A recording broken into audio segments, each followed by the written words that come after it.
This is Elastio's primary dashboard. At the center, you can see Ransomware Risk Score. It has 5 components. The first is ransomware safety. Within ransomware safety, you have ransomware encryption detection as well as malware binary detection. The second is encryption safety.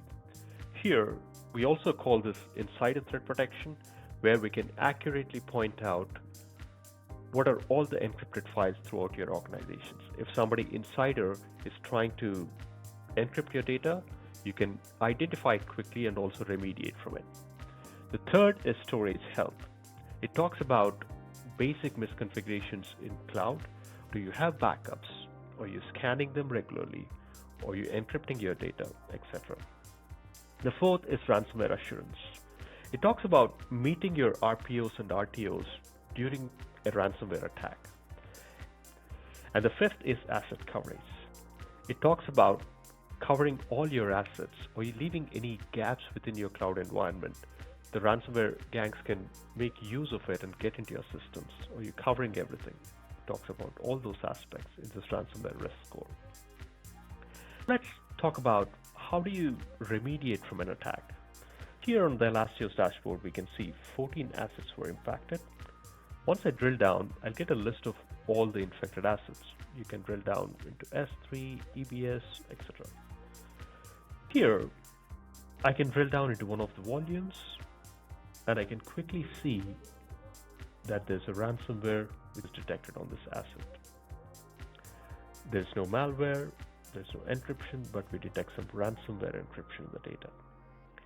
And immediately to the right, you can see the last clean recovery point. The last clean recovery point was 6 hours ago, so that you can quickly recover to this restore point and then get back. Let's drill into the attack itself. If you see within the volume, Elastio provides the details of all the infected files, along with the variant name. Remember, you're identifying a variant very early in the attack, and you don't know the variant name. But having this variant name will help your forensics teams to have the specific indicators of compromise as well as TTPs, that they can go through the logs or identify the vulnerabilities and close them so that the same variant is not attacking you again. That's really important. That is how Elastio first, by providing you what is the last known clean recovery point for all your assets, you can quickly recover from it. Imagine a scenario where you have hundreds or thousands of instances and assets, and if you don't have this one, spending a lot of time to identify itself will take you weeks or months to recover from a ransomware attack. By having Elastio, you can immediately recover from it and then get out of the attack.